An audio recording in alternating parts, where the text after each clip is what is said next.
Daddy daddy की बात कर रहे हैं, इनके परम पूजनीय पिताजी के आका ही जाकर कह रहे हैं ना परिवारवाद का सफाया किया है, तो सवाल पूछना तो बनता है ना। आका जी कह रहे हैं। देखिए ऐसा है अंजना जी, मैं अभी तक मैंने प्रधानमंत्री के लिए या इनकी पार्टी के लिए अपशब्द नहीं बोले थे, लेकिन इन्होंने 2 बार मेरे नेता के लिए अपशब्द बोले। तो भाई फेकू महाराज और झासाराम जिसके शिष्य आप यहाँ बनकर आए हैं, दुनिया देख रही है क्या लपा फेंक रहे हैं। पता आपको नीरज चोपड़ा को क्यों हटाया स्टेज से? लोगों ने बोला तुमसे बड़ा फेंकने वाला आ गया है, तो तुम साइड हो जाओ, मोदी जी फेंकेंगे। तो उनको लगा देश के नौजवान अरे जवान ही जवान रोजगार के लिए लालायित है। अब एक बात सुनिए, दिल्ली की सरकार रोजगार देने में विफल गई है। प्रभु दही खाना बड़ा मुश्किल है, उस पर भी जीएसटी उन्होंने वादा किया था, चुनाव मैनिफेस्टो निकाल दीजिए। उन्होंने कहा था कि दिल्ली में हमारी सरकार बनेगी तो हम 1 करोड़ नौजवानों को रोजगार देंगे। 1 करोड़ नौजवानों को। मैं हिंदुस्तान में जाकर हर कोने में पूछता हूँ, कोई नौजवान है मुझे बताएं कि दिल्ली की सरकार ने रोजगार दिया है? हिंदुस्तान में कोई नौजवान नहीं मिल रहा जो कहता हो कि दिल्ली की सरकार ने उनको रोजगार दिया। नड्डा जी फेंक रहे थे, नड्डा जी ये कहकर आए झूठे वादे करने वालों पर भरोसा कर सकते हैं? हमारे बंदे ने जाकर उनकी झूठी बातों पे भरोसा कर सकते हैं? नजर आई सफेद सपाट नौजवानों का भविष्य न हो, ये फेंकने की बात है। माताएं बहनें सुरक्षित न हो, विषय में एक बात बता दूं, किसान बेहाल हो, तो आईना दिखाते रहते हैं ऐसे ही बदतमीजी करके, और फिर भी कॉमेडी सेंट्रल चलाते हैं। कांग्रेस वाले चपा मार के आईना दिखा रहा है। आरबीआई ने क्या किया? उनकी वोट मांगने की हिम्मत कैसे होती है? मुझे तो यही ताज्जुब होता है। आरबीआई ने क्या किया? कहा ग्रोथ कम होगी, लोन महंगा होगा, ईएमआई महंगी होगी, ग्रोथ कम होगी, तो मतलब हिंदुस्तान का युवा, हिंदुस्तान के युवा ने प्रधानमंत्री जी पे भरोसा किया और हर भाषण में प्रधानमंत्री जी ने कहा था कि 2 करोड़ युवाओं को मैं हर साल रोजगार दूंगा। और सच्चाई है कि सिर्फ 4 लाख युवाओं को रोजगार मिला है। ये सच्चाई है इनके शब्दों की। और जहां भी जाते हैं रोजगार की बात करते हैं, कभी कहते हैं पकौड़े बनाओ, कभी कहते हैं दुकान खोलो। रोजगार कौन लाएगा?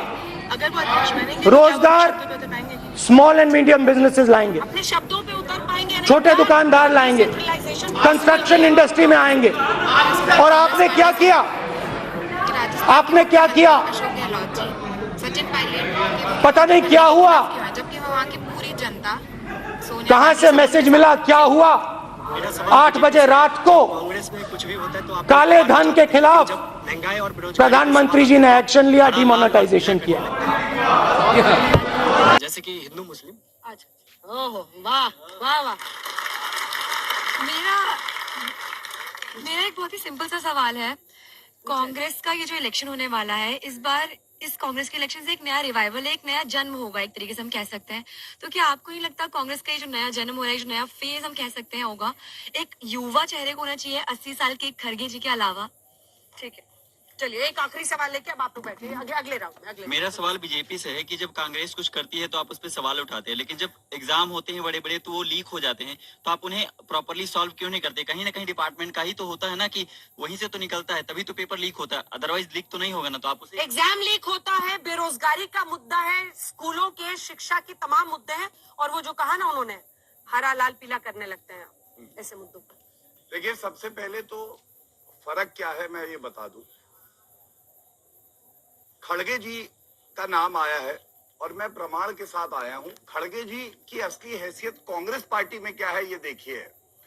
ये स्टार प्रचारक की लिस्ट है। पहले नंबर पे है सोनिया गांधी, दूसरे नंबर पे है राहुल गांधी, तीसरे नंबर पे है प्रियंका गांधी वाड्रा, और उसके नीचे नाम है खड़गे जी का। और ये महंगाई पर आपका जवाब है? मैं ये महंगाई पे सारी उनकी भी बात नहीं दूं?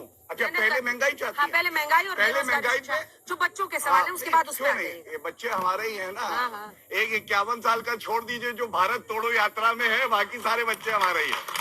देखिए, मेरी बहन ने कहा कि आप महंगाई पे और बेरोजगारी पे बात नहीं करते हैं। तमाम शो में आया हूं, लेकिन फिर भी आंकड़ों से उत्तर देता हूं। सबसे पहले महंगाई की बात करते हैं। एक एक आंकड़ा जो रख रहा हूं इसको चेक कर लीजिएगा। इनके समय में 10 साल सरकार रही, औसतन महंगाई, इन्फ्लेशन रेट जो रहा वो डबल डिजिट में रहा, 10% तक पहुंच गया। हमारी 8.5 साल सरकार रही मोदी जी के नेतृत्व में, औसत महंगाई जो है वो 3.5 से 4% थी। अभी भी जब बड़ी कोविड की महामारी में तो 7% तक पहुंची, और जो रेपो रेट बढ़ाने का है वो आरबीआई मेजर्स लेता है कि महंगाई कम हो। पहली बात तो ये। दूसरी बात बेरोजगारी की करी। पहले अपने आंकड़े देता हूं। ईपीएफ डेटा, नई जॉब्स कितनी लगी हैं 2021 का डेटा, लास्ट डेटा है, लेटेस्ट डेटा है 1.3 करोड़ इन द ईयर 2021, ये हमारा है।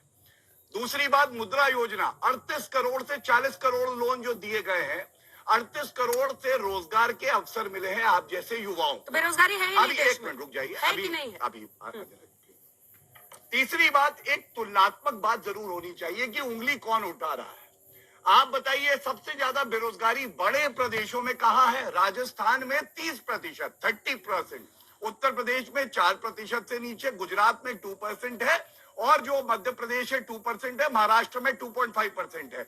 तो कम से कम अगर बेरोजगारी की बात ये लोग पूछते हैं तो उत्तर देंगे। इनसे तो ये पूछना चाहिए, गहलोत जी दिल्ली बार बार भाग के आते हैं, वहां के जो बेरोजगार हैं उन्हें लखनऊ जाना पड़ता है प्रियंका वाड्रा से मिलने। तीसरी बात जो अब मैं अपनी रखना चाहता हूं, देखिए इन्होंने बार बार कहा प्रधानमंत्री जी के लिए अब शब्द कहे, आज की बात बताता हूं। कौन गौरवान्वित नहीं होता जब ऐसा प्रधानमंत्री हो। उनका कारवा जा रहा था, एक एम्बुलेंस निकलनी थी, उन्होंने अपना कारवा रोक दिया, पहले वो एम्बुलेंस गई, और इंसान की जान की कीमत क्या होती है ये ऐसा प्रधानमंत्री जानता है। ऐसा प्रधानमंत्री नहीं जानेगा जिसका जमाई रॉबर्ट वाड्रा भारत का जमाई बना दिया गया था। आप एयरपोर्ट जाते होंगे, याद करिए कि सारे पदों से नाम थे जिनकी जो है फ्रिस्किंग नहीं होगी, एक नाम नीचे था रॉबर्ट वाड्रा। ये होता है वीवीआईपी कल्चर, ये फर्क है भाजपा में और कांग्रेस पार्टी में।